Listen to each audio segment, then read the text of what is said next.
Бұл Жанар. Ол бокс үйірмесіне жазылғысы келеді.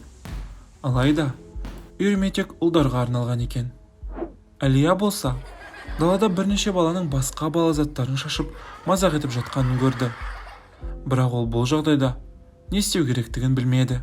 Ал Руслан, ата-анасы жұмыста болғандықтан, күні бойы үйде отыруға мәжбүр.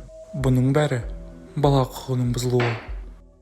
Бала құқығын бұзбау үшін не істеу керек?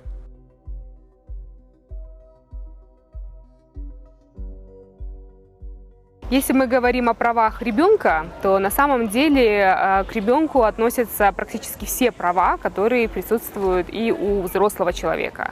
То есть, если мы обратимся к Конституции Республики Казахстан, она не делает различия конкретных между, допустим, ребенком и взрослым, особенно когда мы говорим о личных правах, таких как право на жизнь, право на здоровье, на неприкосновенность, на защиту чести и достоинства. Но есть, конечно, отдельные права, которые, допустим, появляются у детей именно с определенного возраста, да, вот, допустим, возможность заключать договоры трудовые, возможность вступать в трудовые правоотношения, они наступают там минимум с 14 лет, да, то есть по общему правилу 16 лет, но с разрешения родителей, одного из родителей с 14 лет. И также право голосовать, право участвовать в политической жизни страны, избирать и быть избранным у детей появляется уже, когда они уже становятся взрослыми, да, то есть с момента наступления совершеннолетия со 17 лет. Но в то же самое время, если мы говорим не только о правах, но и об обязанностях, да, а наша главная обязанность – это уважать права других людей, это обязанность уважать законы, не совершать преступления, то тут очень важно обратить внимание, что уголовная ответственность наступает по общему правилу с 16 лет, то есть когда человек еще является ребенком, потому что согласно закону о правах ребенка у нас ребенком считается любой человек с момента рождения и до достижения 18-летнего возраста. А за особо тяжкие преступления, такие как убийство, изнасилование, то здесь уголовная ответственность наступает уже с 14 лет. Поэтому я считаю, что здесь тоже очень важно понимать, что по сути у детей спектр прав человека достаточно широкий.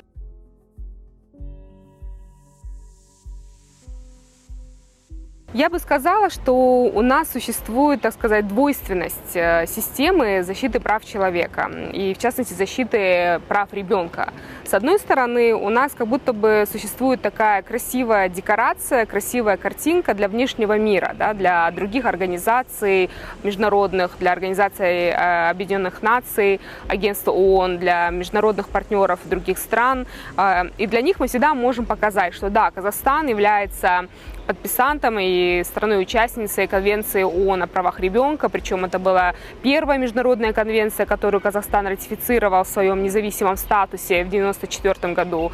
Далее у нас имеются законы о правах ребенка Республики Казахстан. И в целом, если мы посмотрим, то у нас, в принципе, на бумаге очень хорошо расписан правовой статус детей, да, то есть расписаны подробно их права, расписано то, что никто не имеет права применять к ним насилие, должны к ним относиться с уважением, государство должно обеспечивать защиту детства и так далее.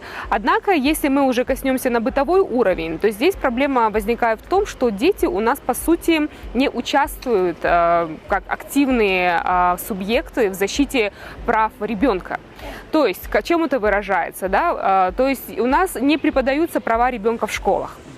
То есть уже первый большой такой минус. Да? То есть если мы говорим о правах ребенка, я считаю, что очень важно не говорить о правах ребенка без активного участия самих детей.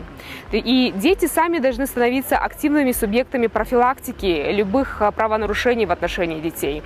Дети должны хорошо знать свои права и также хорошо знать свои обязанности. Потому что, на мой взгляд, когда дети знают, какие у них есть права, они сами тоже могут контролировать и свое поведение. То есть уже с детства они вырабатывают такое правомерное поведение, законопослушное поведение, когда они уважают и законы Республики Казахстан, а также права других людей.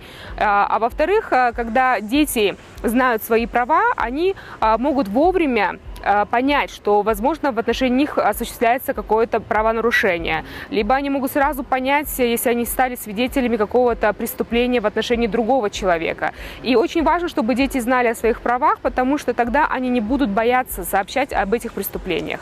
И почему это важно? Потому что дети являются одной из уязвимых групп нашего населения в силу своего возраста, в силу того, что они физически еще только развиваются, то есть они слабее, чем взрослые люди. Из-за этого именно дети чаще всего становятся жертвами преступлений. Причем преступлений тяжких и особо тяжких. Это и педофилия, и сексуальная, экономическая эксплуатация, и, соответственно, жестокое обращение с детьми. Причем жестокое обращение может быть и в семье, и, к сожалению, мы знаем о случаях, когда применяли жестокое обращение к детям в интернатах, закрытых интернатах и так далее.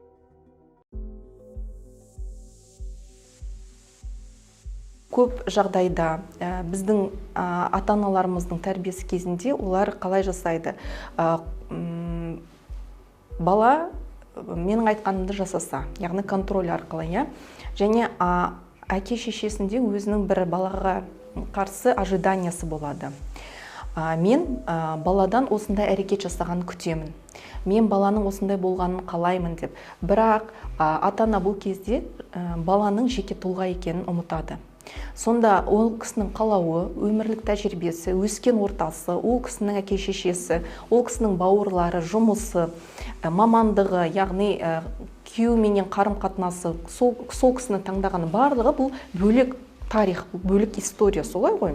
Сонда неге туылған баласы оған ұқсау керек? Неге сол ананың немесе сол әкенің тағдырын таңдау керек? Себебі бала өзінің қалауымен, баланың өзінің тағдыры бар. Солай ғой, әр адамның өзінің қалауы, тағдыры болу керек.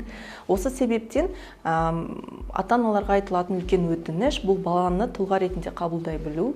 Ол бала өзінен өзгеше бола білетінін түсіну, және де ол баланың өзінің құндылықтары, өмірге байланысты сенім нанымдары, сол достармен қарым-қатынасындағы тәжірибелері, әке-шесімен қарым-қатынасындағы тәжірибе, және де осы заманға сай жаңағы бағыттар бойыншағы құндылықтар бола білетінін сену, соны былайынша айтқанда өзіне енгізуге көмектесу. Ата-ана осы жағынан бағыттап жетелей алады.